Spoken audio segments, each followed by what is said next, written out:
Like many others of my age, I was advised to stay at home during the lockdown. And so, fortunately, I had the chance to stay with my wife up in the Alps. And there we were surrounded by an unexpected clear blue sky and a complete absence of noise. The reason for that, for the simple, was the absence of airplanes, absence of helicopters, absence of all noise we are surrounded with. Otherwise, in the mountains at this time of the year. So that was one of the positive side effects of the lockdown. The bad, worst moment of during that time was the unnecessary loss of our good friend Johannes Never. He was the first person I personally knew who became a victim of Corona-19.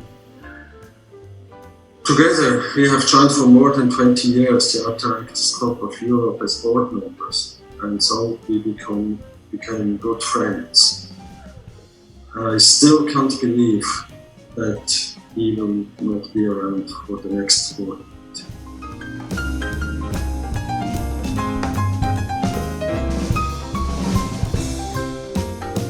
Hopefully we will act differently.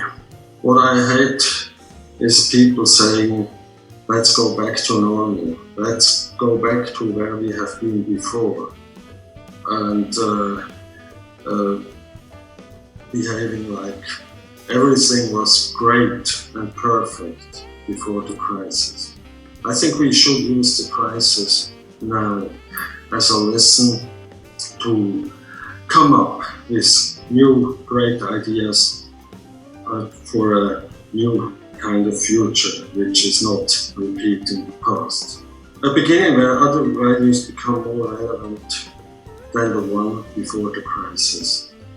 Values we can't get measured in sheer numbers, but in humanity. Values which are more connected to less quantity and more quality.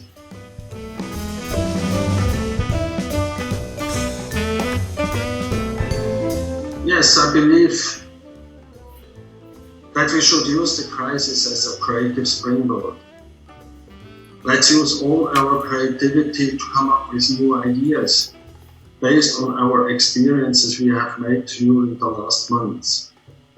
Let's integrate our learnings into future business plans and don't let us go back to normal. Let's not forget about the values which helped us to overcome the crisis. Everything and everyone that helped to unite instead of separating us as a society.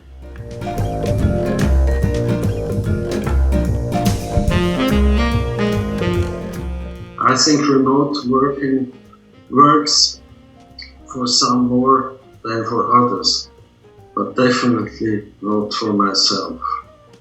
I think less boring meetings at work are fine, but more boring Zoom meetings at home are worse. I think nothing will ever replace eye-to-eye meeting, eye-to-eye contact.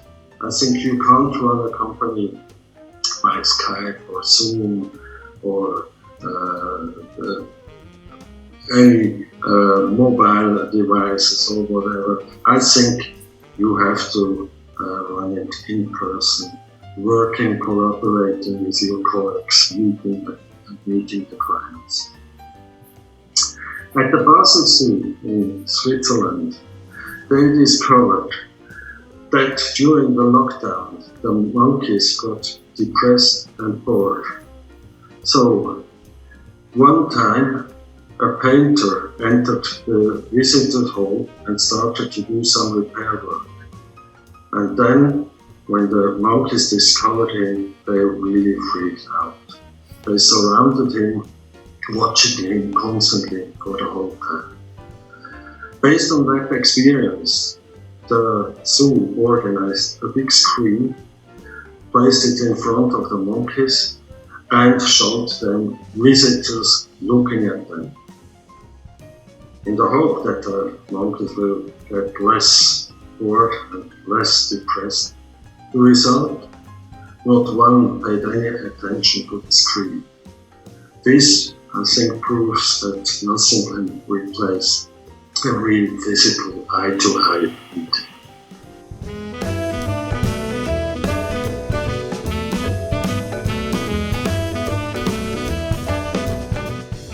I think the lockdown proved that necessity is still the mother of invention. This time not created by big global companies, but by local people for local small enterprises. Little organic farmers all of a sudden became e-commerce farmers.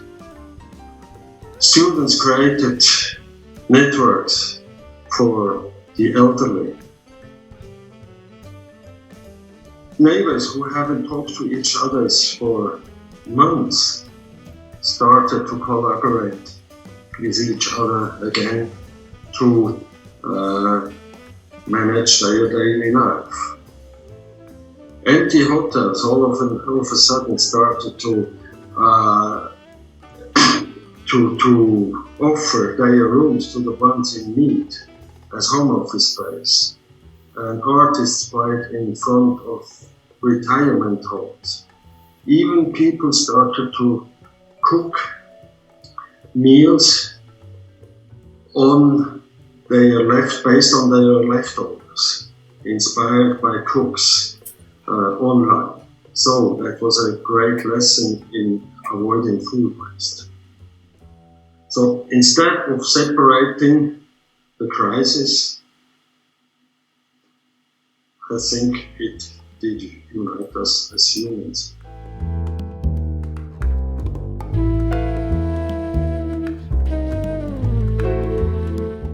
Like always, I think I get inspired by my curiosity.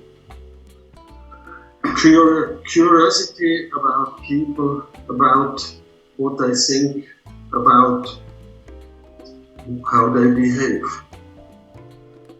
This was the reason I like to travel always around the world, discovering different cultures and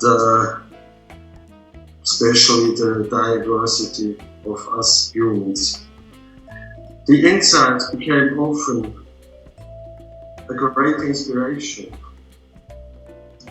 which will lead sometimes also to great ideas. Now, of course, I don't travel around. I watch my neighborhood. I watch how my neighbors and the neighborhood is behaving and what they think. And this is my inspiration now.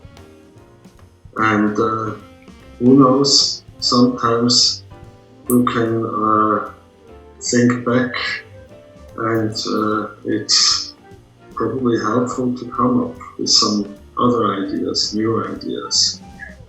And I think saying that, there's still one question which stays for me unanswered. How on earth was the first product of panic buying toilet paper?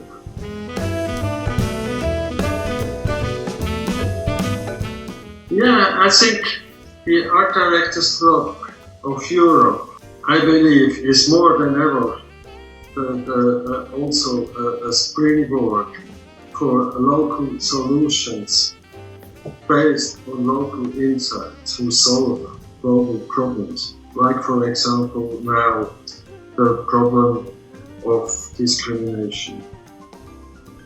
Therefore, I hope that the Art Directors Club of Europe will get more relevance in sharing views. insights, opinions, and creativity. I wish you a lot of great ideas.